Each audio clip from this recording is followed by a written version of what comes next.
yo lo escribí como pude. Digo, para mí era un libro que me venía dictado, una lengua dictada.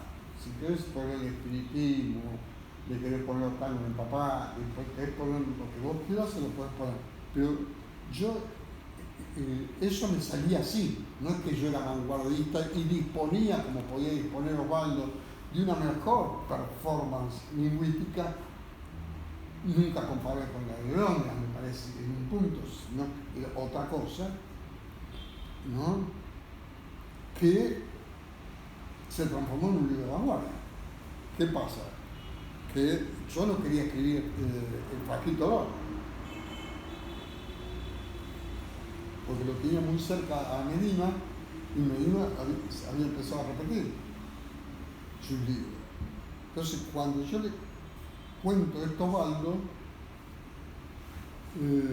¿qué me había pasado a mí? Un fenómeno raro, ¿viste? Porque era evidente que eso estaba dictado en mí, porque yo me quedé como sin lengua, no podía escribir.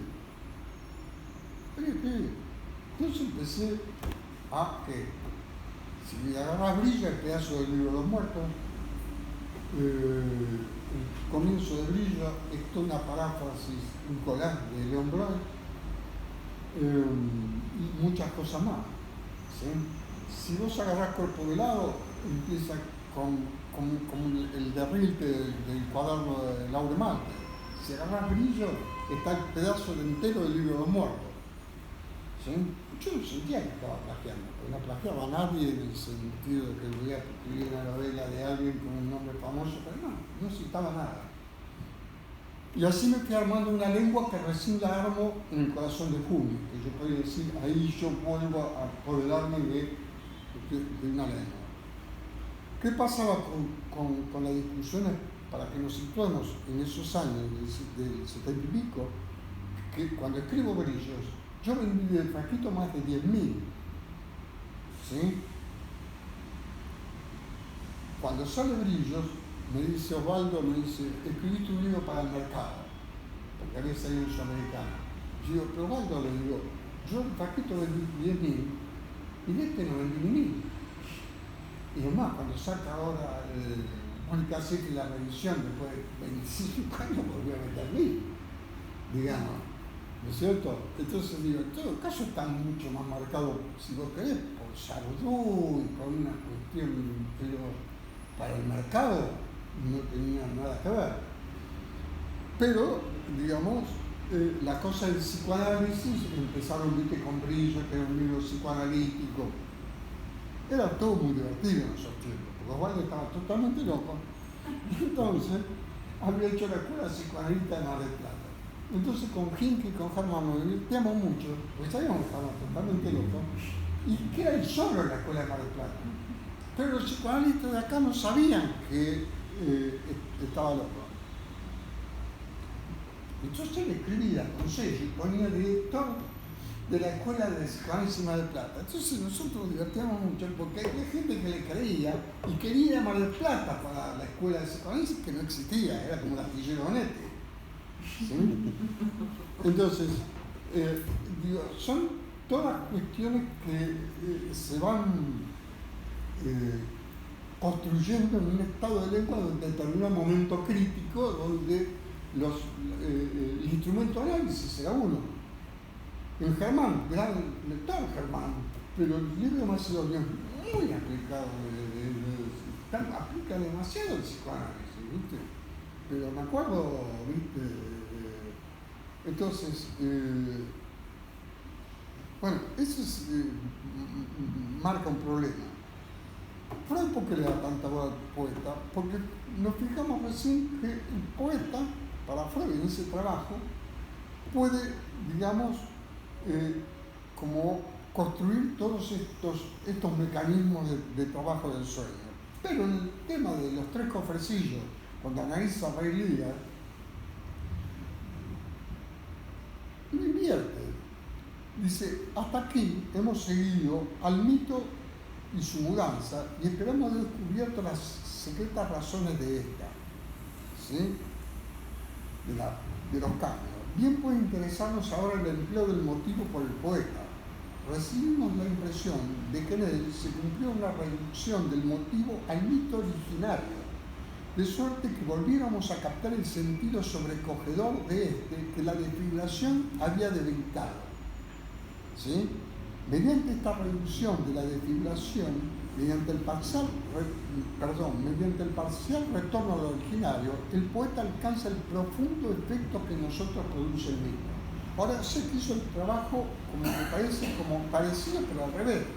O sea que el poeta podría ahora ya captar esa desfiguración y contarte, ¿sí?, el sentido originario del mito, ¿no es cierto? Entonces, y acá empiezan un poco más los quilombos, porque la literatura, digo, viste, ahora están reeditando todas las novelas de Stefan Zweig, y tienen una novela que son realmente muy buenas. No solo 24 horas en la vida de la mujer, sino, digamos, pero bueno, Freud está muy fascinado, dice que el poeta puede captar lo que es la histeria, y estaba muy fascinado por Arthur Schnitzler, un escritor de la época de él, que aparte de una foto, que son iguales. Son iguales. Una foto, una edición que hicieron, que lo mostrás a los dos, un retrato de época que supongo que por la época, ¿no? Pero Freud dice que el libro de Nietzsche, que es un gran escritor, La señorita Elsa, que describe mejor qué es la significación de la histérica, ¿sí?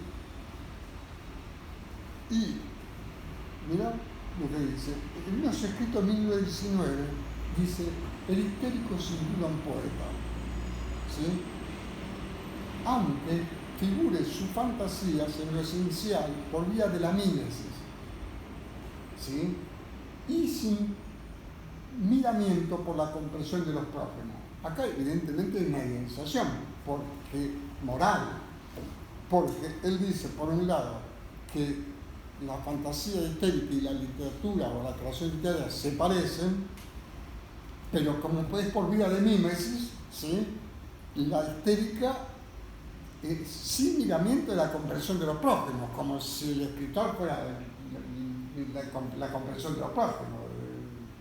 ¿Dónde está? ¿Viste? Entonces, mirá lo que hace. Compara el privilegio otorgado al fantasía de la poesía a la histeria.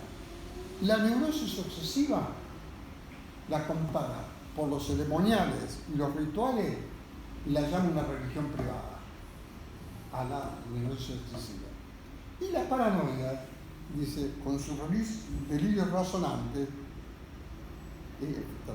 muestra un indeseable parecido exterior y un mínimo parentesco con los sistemas filosóficos.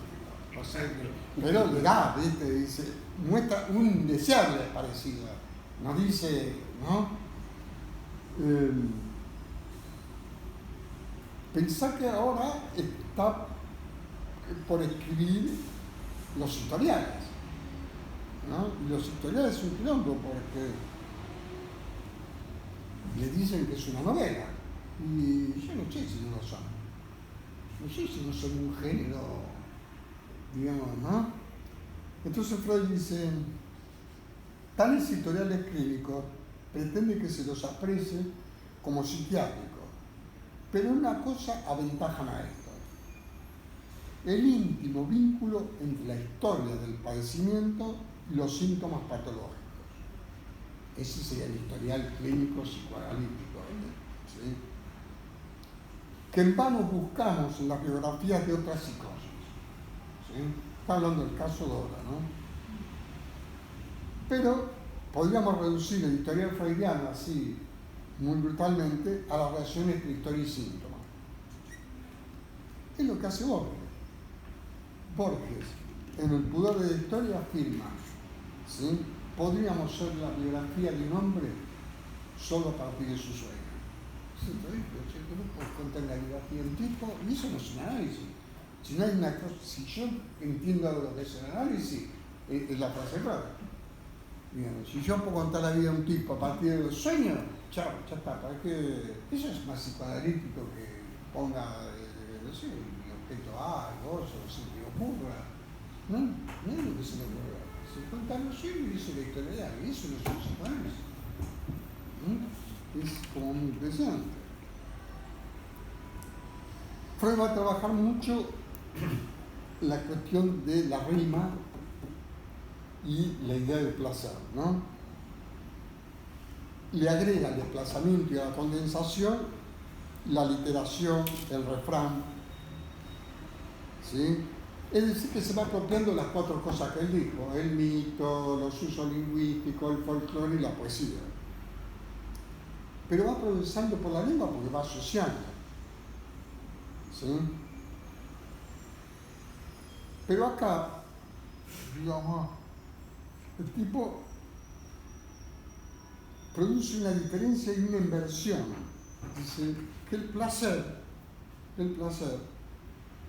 por encontrar la rima, por encontrar ese placer en el texto, para como decirlo como Barthes, no es el extrañamiento, dice Freud, es el descubrimiento de lo ya consabido. Es decir, lo que más me produce alegría es encontrarme con lo que ya sé, ¿sí? Por eso ponen los chicos, y por eso lo repiten el chiste. Todo esto va creando como el suelo teórico para que él escriba ese texto que se llama El poeta y la fantasía, ¿no?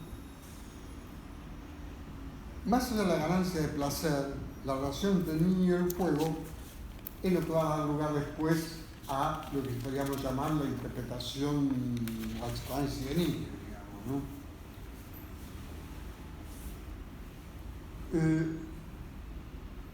Para mi gusto, Freud va progresando con una palabra que lleva a otra, ¿no? Dice: y el lenguaje ha recogido este parentesco entre juego infantil y creación poética, ¿sí? Nuevamente va a que el poeta es aquel que le concede al poeta, aquel que puede descifrar la lengua, puede captar los valores que quedan disfrazados, lo que vuelve oscuro lo manifiesto, ¿sí? Como si los poetas se acercaran al círculo de lo reprimido. Dice: la formación de textos conscientes para acciones en cuya motivación el mayor aporte es lo reprimido. Nada más justo que así sea, pues de este modo el poeta, y acá me encanta porque vuelve a usar una expresión parecida a la que él arranca: hay que apropiarse de la poesía, dice. El poeta apresa, ¿sí?, y figura el infantable y principal carácter de los procesos anímicos patológicos. Es decir, que el poeta captaría algo de un orden, de una verdad que no está en el discurso manifiesto, ¿no es cierto? Esta relación entre el poeta, el niño, el loco, que ya lo sabemos tan usada, está en principio asociada al placer de fantasear. Pero en realidad, si lo seguimos, como diría Austin en su texto de Jugar con las palabras, es como si en un chico toda palabra tuviera una impronta performativa. Anda a diferenciar a un chico el performativo. Digamos, toda palabra es el juego, lo digo y es, ¿no? Por eso dice que el niño crea un mundo de fantasía que toma muy en serio, ¿sí? Bueno, y ahí sigue, pero mirá, yo digo mirá porque no sé qué le hago, si no ya me hubiera ido hace 2 horas, por la forma, ¿no?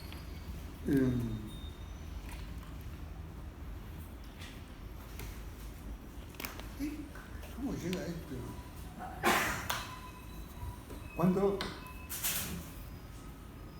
Cuando habla del juego infantil, la creación poética, llamado juego, empieza por ahí, dice, y pone en alemán: creación poética llamando juego, espiel, a las significaciones del poeta, que necesitan apuntalarse en juegos palpables y son susceptibles de la figuración. A saber, yo no sé alemán, Trauerspiel, tragedia, juego de duelo, y designando Schauspiel al actor dramático. O sea que por el alemán el tipo es impresionante, fue del juego, Spiel, a el juego del duelo, la tragedia, Trauerspiel, y al actor trágico. Todo por la lengua, todo por las asociaciones que hizo en la lengua. Dice, ahora bien, de la irrealidad del mundo poético, incluso cargado de realidades penosas, pueden convertirse en ¿qué? En fuentes de placer, ¿sí? Para el auditorio y el espectador, y también del lector. Yo diría, bueno, aquello que es penoso y es terrible, ¿no? La obra de arte que lo vuelve como, podríamos decir, placentero, ¿no es cierto? Cosa que también puede ser. Todo es un quilombo.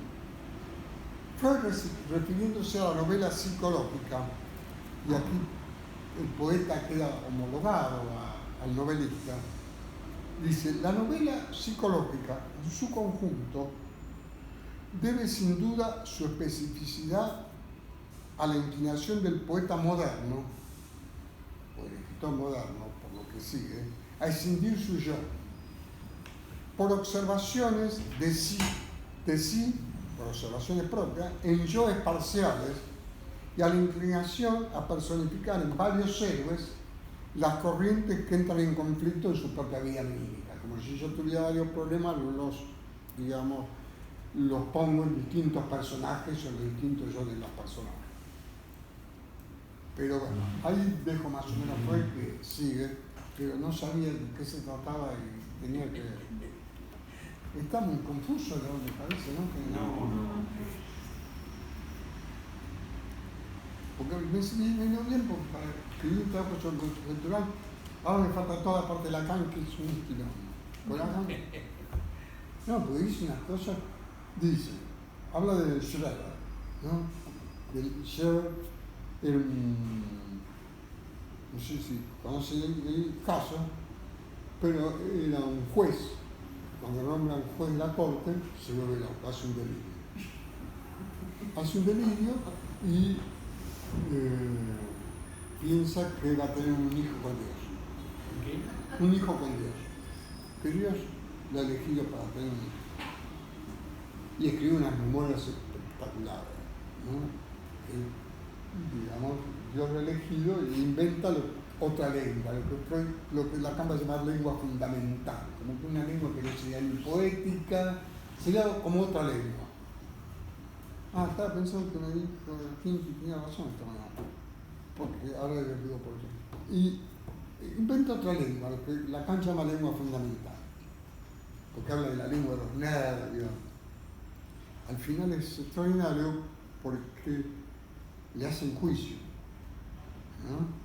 Para que saquen los bienes, para que le saquen los bienes. Como era juez, él hace su propia defensa y la gana. ¿Por qué? Dice, yo estoy loco, sí, es cierto, soy un psicótico, pero cuando voy a disfrazarme en mujer y voy a la feria, los aros y las cosas que compro gasto 5 pesos.